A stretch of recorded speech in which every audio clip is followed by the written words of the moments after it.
নমস্কার বন্ধুরা, any medical চ্যানেলের পক্ষ থেকে আপনাদের জানাই অসংখ্য ধন্যবাদ এই ভিডিওটি স্টার্ট করার জন্য।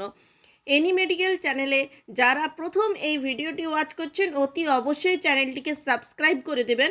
পাশে থাকা বেল বাটনটি প্রেস করতে ভুলবেন না। অল নোটিফিকেশন অপশানটি অবশ্যই ক্লিক করবেন, তার কারণ আমি স্বাস্থ্য সংক্রান্ত বিভিন্ন আলোচনা এই চ্যানেলে করে থাকি। আজকে আমাদের আলোচনার মূল বিষয় হলো অ্যাসিডিটি, মানে গ্যাস্ট্রিকের ব্যথা। অনেকেই আমরা এর অভিজ্ঞতা পেয়েছি জীবনে কোনো না কোনো সময়। এখন তো বাড়িতে বাড়িতে এটাই বেশি প্রবলেম এবং এর থেকেই বিভিন্ন সমস্যার সৃষ্টি করে। গ্যাস্ট্রিকের ব্যথা আসলে কীরকম সমস্যা দেখা দিলে আমরা বুঝবো যে এটা গ্যাসের প্রবলেম। অনেক ক্ষেত্রে আমরা অনেক রোগের, বড় ধরনের রোগের সমস্যাকে আমরা গ্যাসের সমস্যার সাথে গুলিয়ে ফেলি। সেই জন্যই আমরা আজকে এই ভিডিওটি নিয়ে এসেছি।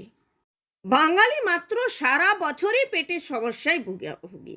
সামান্য কিছু খেলেই গ্যাস অম্বল লেগে থাকে। দুপুরে একটু বেশি খাওয়া হয়ে গেলে রাতে অম্বল হয়ে যায়। হজমে অসুবিধা হলে তো পেটে ব্যথা হবেই। নিয়মের বাইরে গিয়ে ভুলভাল খাবার দাওয়া হলে পেট ব্যথা হয় ঠিকই, কিন্তু যদি পেটের মাঝে অস্বস্তি হয় কিংবা পেট আর বুকের মাঝের জ্বালা ভাব থাকে তাহলে একটু সাবধান হতে হবে। কিছু খেলে যদি পেটে জ্বালা ভাব থাকে, পেট ব্যথা হয়, বদহজম হয়, এসব লেগেই থাকে মুশকিল। আর তাই এই সমস্যার প্রাসই হলে একেবারেই ফেলে রাখবেন না। গ্যাস্ট্রিকের সমস্যা হলে পেটে ব্যথা, বদহজম, বমি বমি ভাব, খিদে বেশ থাকে না, গা গোলানো, মাথা ব্যথা লেগে থাকে। খিদে পেলেই বমি পাওয়া, মাথা ঘোরা, এইসব গ্যাস্ট্রিকের প্রাথমিক উপসর্গ। খিদে পেলেও খেতে পাচ্ছেন না, খেলে পেট ব্যথা, সব সময় মনে হচ্ছে গলার কাছে খাবার আটকে আছে, ওজন কমতে শুরু করেছে, এমনকি এই লক্ষণেও কিন্তু সতর্ক হতে হবে। সাধারণত পেটে ব্যথা হলে একদিনেই সেরে যায়, হয়তো গ্যাসের ওষুধ খেলে। বমি হয়ে গেলে, পায়খানা হয়ে গেলে আর কোনো সমস্যা থাকে না। গ্যাস্ট্রিকের ব্যথা কিন্তু এক সপ্তাহের বেশি স্থায়ী হতে পারে, আবার সারলেও তা ফিরে আসতে পারে। গ্যাস্ট্রিকের সমস্যা মূলত হয় অনিয়ম থেকে, খাওয়ার মধ্যে বেশি গ্যাপ থাকে, অস্বাস্থ্যকর খাবার খেলে, কোনো ওষুধের প্রতিক্রিয়া বা অত্যাধিক পরিমাণে অ্যালকোহল খেলে, সেখান থেকেই কিন্তু গ্যাসের সমস্যা হয়। গ্যাসের সমস্যা নিয়ে তো আলোচনা করলামই, কিন্তু গ্যাস্ট্রিক হলে সেই সময় আপনি কি করবেন এই নিয়েও কিছু আমি বলবো। কাইন্ডলি ভিডিওটি শুনুন এবং অবশ্যই শেয়ার করবেন। এখন তো প্রচণ্ড গরম পড়েছে, এই গরমের মধ্যে তো গ্যাসের প্রবলেম লেগেই আছে। সঠিক সময়ে বাড়ির খাবার খাচ্ছেন অথচ তারপরও মাথার যন্ত্রণা, পেটে হালকা ব্যথা, বমি ভাব গ্যাসের লক্ষণ দেখা দেয় অনেকেরই। অনেকক্ষণ না খেয়ে থাকলে কিংবা বাইরের খাবার খেলে সাধারণত গ্যাস অম্বলের সমস্যা হয়। ফাইবার, চর্বি, অত্যাধিক নুনযুক্ত খাবার খেলে পেটে গ্যাস হতে পারে। দুগ্ধজাত খাবার, গ্লুটেন বা ফ্রুক্টোজ খাবার থেকেও গ্যাসের সমস্যা হতে পারে। খাওয়ার পর প্রায় গ্যাস হয়, এমন হলে অবশ্যই চিকিৎসকের পরামর্শ নেওয়া কিন্তু জরুরি। পেটের স্বাস্থ্য ভালো রাখতে শশার মতো উপকারী বস্তু খুব কম আছে।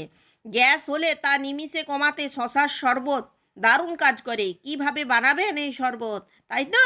2 টেবিল চামচ দই, পুদিনা পাতা, আদা কুচি, মৌরি এবং সামান্য জল, এই উপকরণগুলো একসাথে মিশিয়ে মিক্সিতে ঘুরিয়ে নিলে দারুণ একটি পানীয় তৈরি হবে। এটা খেলে কিন্তু আপনার এই গ্যাসের সমস্যা কমবে।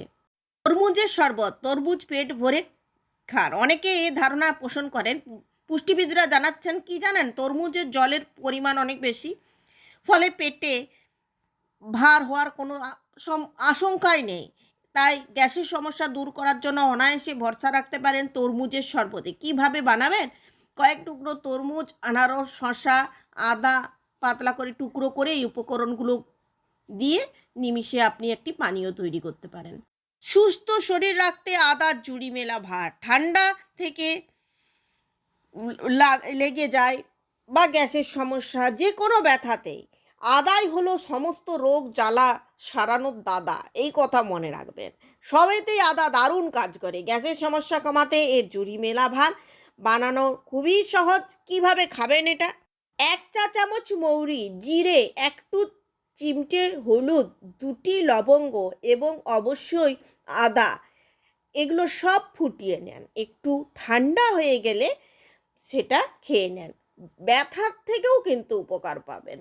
বন্ধুরা, আজকে আমি এই গ্যাস্ট্রিকের সমস্যার থেকে কিভাবে সমাধান পাবেন তার সমস্ত ট্রিক্স কিন্তু বললাম। এগুলো অ্যাপ্লাই করলে অবশ্যই ফল পাবেন। শুধু যে আমি গ্যাসের সমস্যার কথা বললাম তা নয়, এই প্রচণ্ড গরম পড়েছে, অনেকের শরীরে কিন্তু জলের অভাব দেখা দিতে পারে, এগুলো খেলে কিন্তু জলের অভাবও মিটবে। সাথে অনেকের ব্যথার জনিত সমস্যায় ভুগেন, তারাও সমাধান পাবেন। লাস্ট পর্যন্ত থাকার জন্য এনি মেডিকেল চ্যানেলের পক্ষ থেকে জানাই অসংখ্য ধন্যবাদ।